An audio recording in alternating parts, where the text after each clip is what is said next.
together with previous Torah portions, Tazria on the same, with the other Torah portion, Tazria, on the same Shabbat, on the same Sabbath. Now,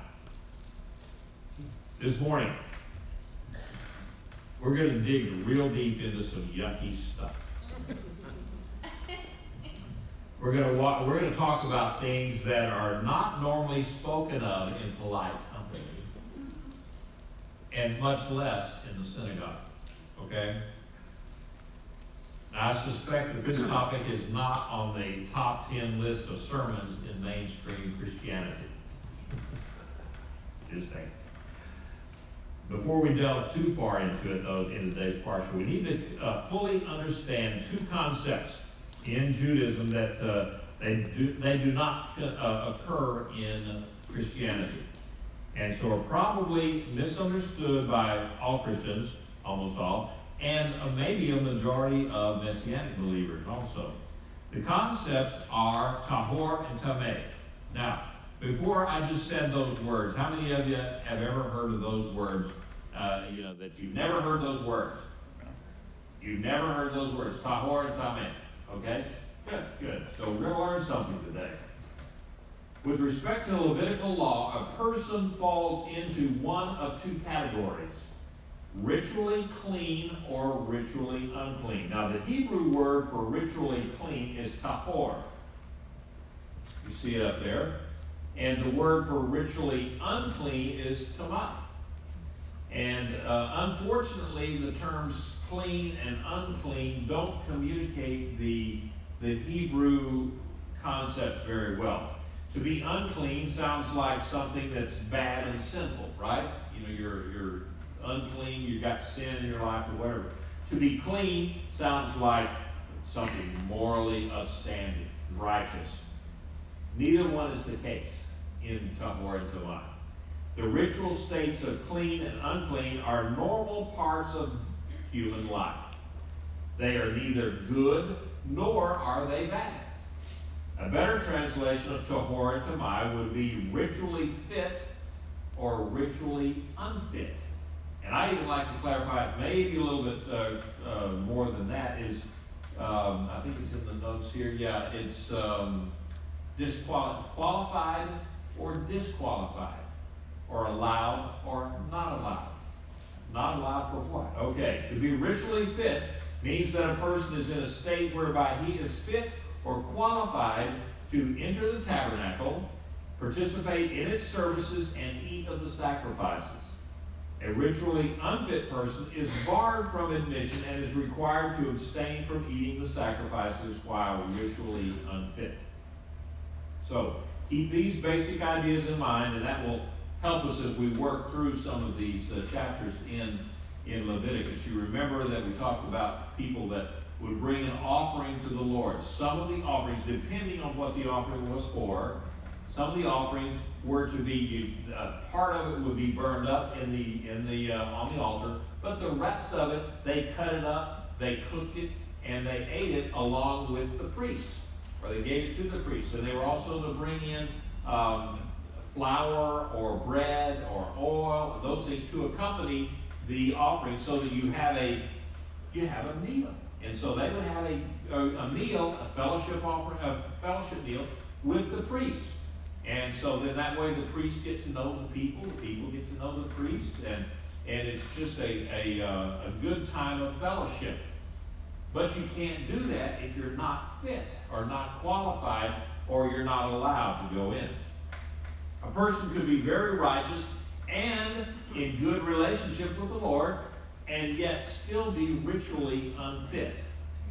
The states of fit and unfit refer only to the physical flesh level of our existence, our nephesh, as it were, our flesh, nothing more.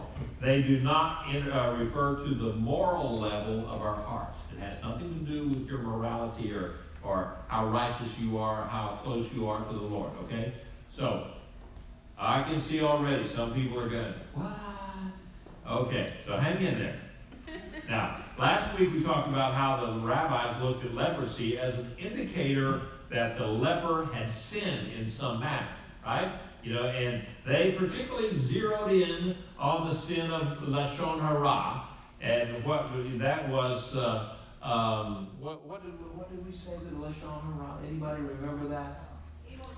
Evil talk, evil speech, absolutely. However, we know that having leprosy or any other disease or malady is not necessarily an indictment of sin in our lives, okay?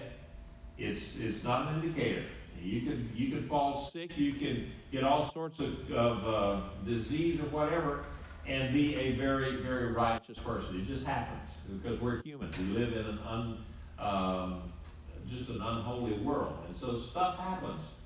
You can take all those shots and still get COVID, huh? Yeah? Mm-hmm. Some of you know. Some of you are overachievers. You got it twice. So,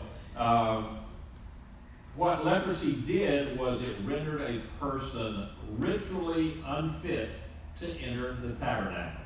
It did not mean that a person was a sinner. And you see the leper, if you watch the movie series The Chosen, that the leper is out there and they talk about, well, the disciples did. When they saw a guy who was blind and lame, they said, who sinned, him or his parents? And the Lord said, neither one of them. This was just so that this is for the glory of God. Okay? So, seeing a leper, you shouldn't jump to conclusions that the leper, that's okay.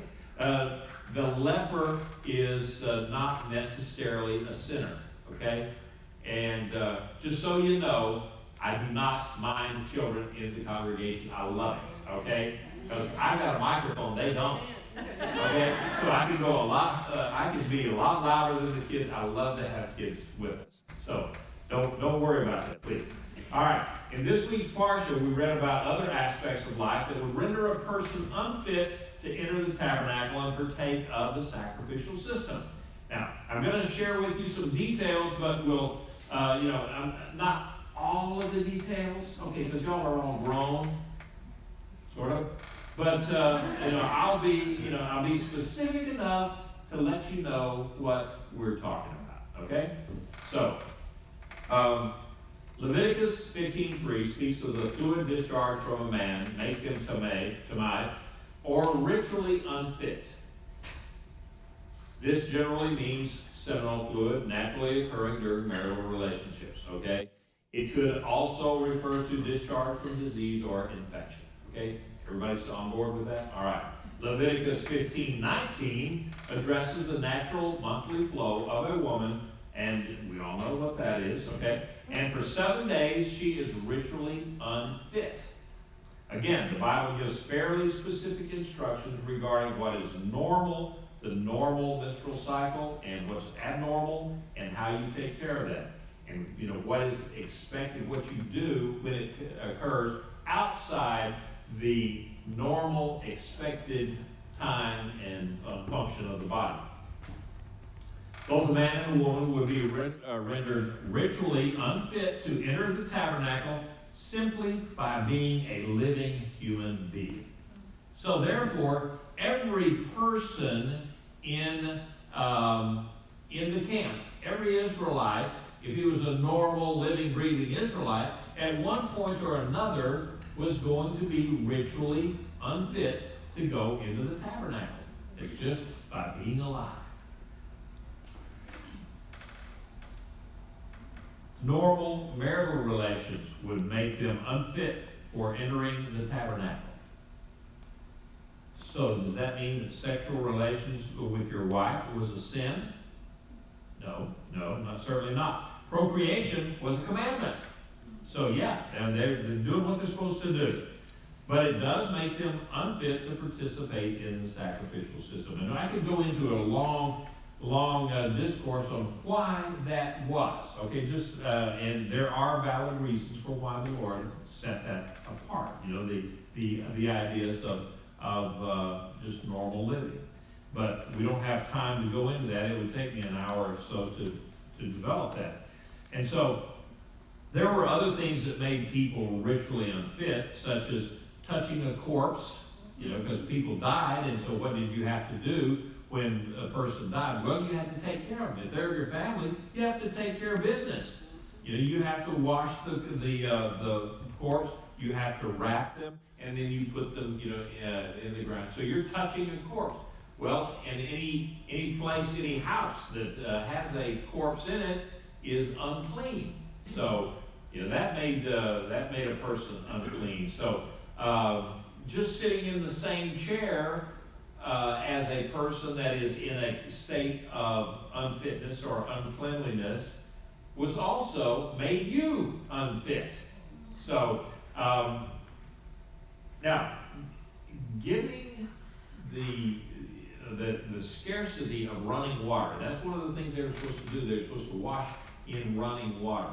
Okay. Now, can you imagine that they're out in the desert on this 40-year trek that they had, and there's not a whole lot of running water out there. If you've ever been out to the nega, it's pretty dry. I mean, it's very dry, and so it's even drier than West Texas. Okay, and so they're just with no running water. The idea of getting in the mikvah and all that. So it's not unreasonable to think or see that a person, and perhaps the entire congregation, was most of the time were unfit to go into the tabernacle, just by association, just by living their lives with family who are not in a state of fitness. So I would imagine that the men had to return to Jerusalem. This is after they've conquered the land. They had to go to Jerusalem 3 times a year. So at that point, then they had to be ritually fit or ritually qualified to go into the temple.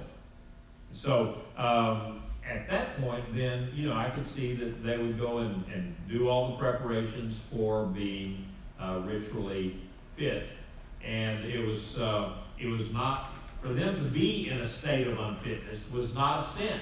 Okay, just remember that being unfit to go into the tabernacle or into the temple was not a sin.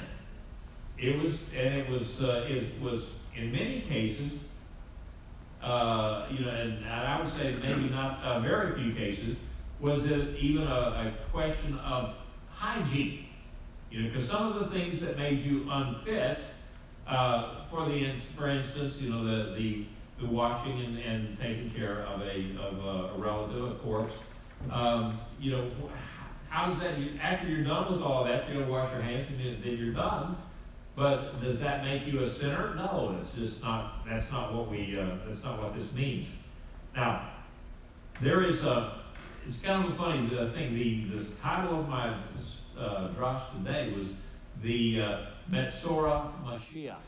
Okay, the leper Messiah.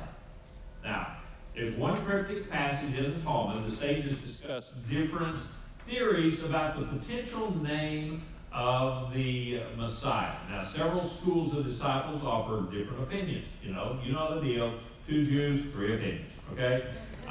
Each one has a theory about what the name of the Messiah would be. After the Talmud offers a list of opinions, it presents an authoritative ruling by the sages.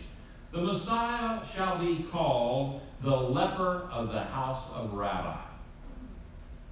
That's a strange name. Indeed, that's very strange for their promised Messiah.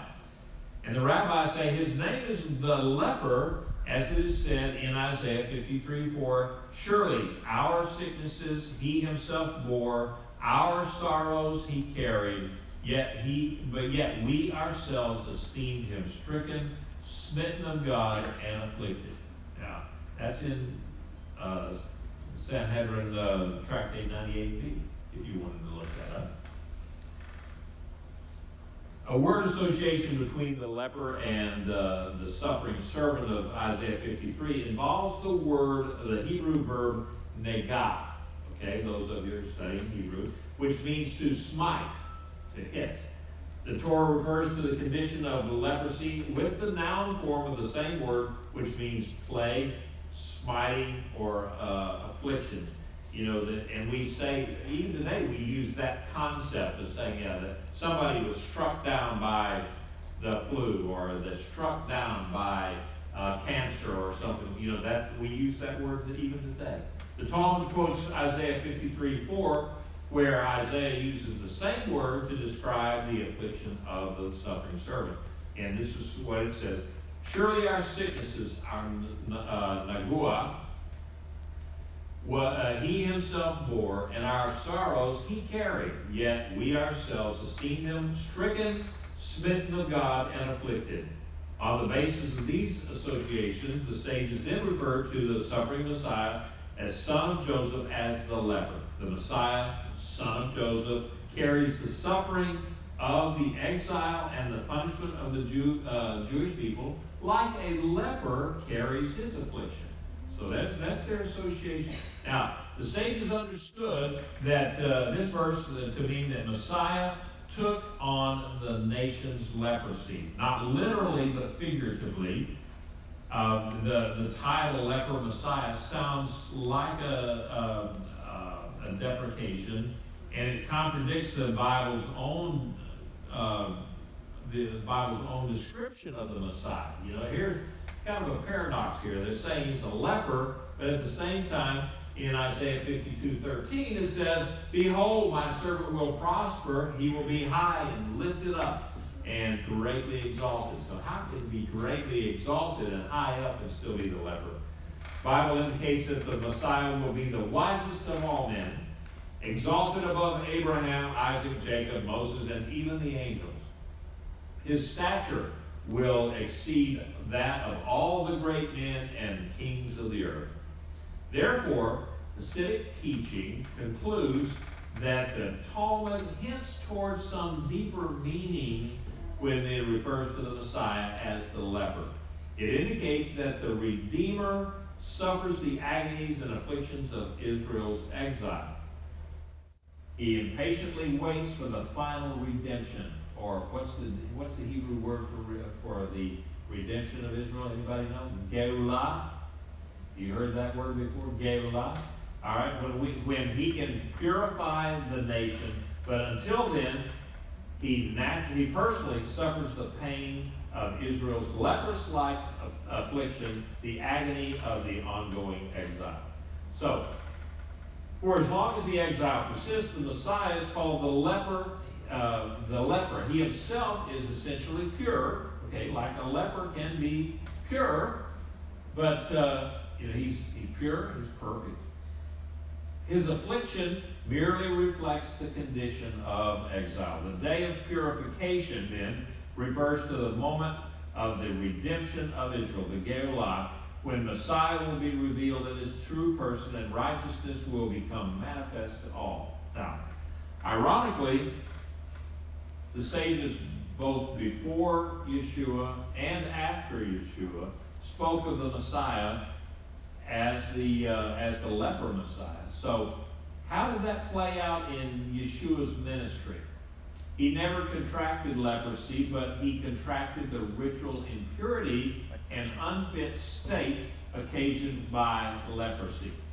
In Mark 1, we read it this morning of verse 40 and 41.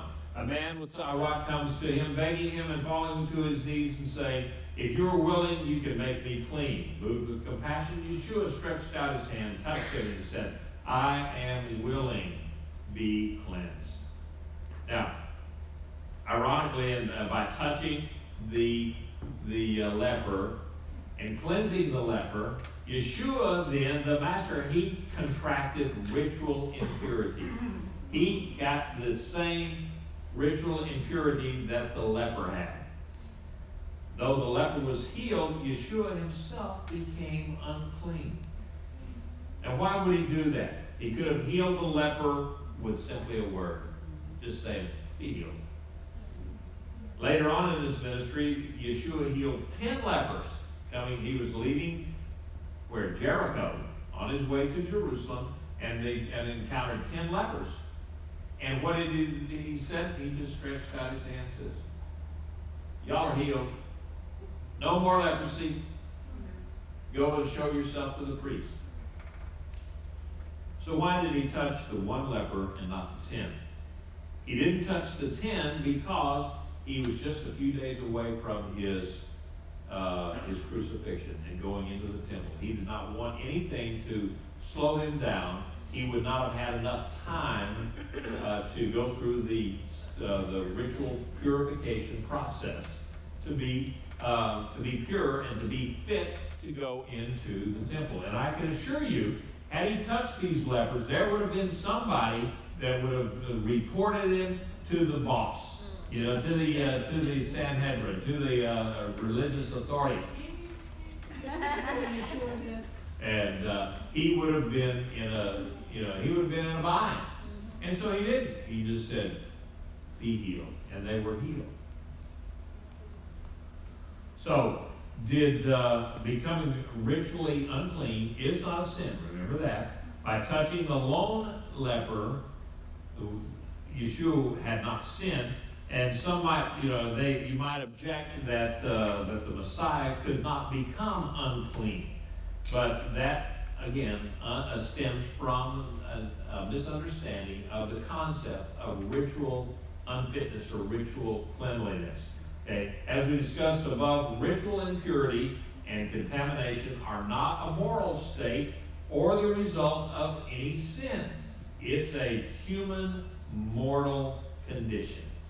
To deny Yeshua the ability to contract ritual impurity was to deny his humanity.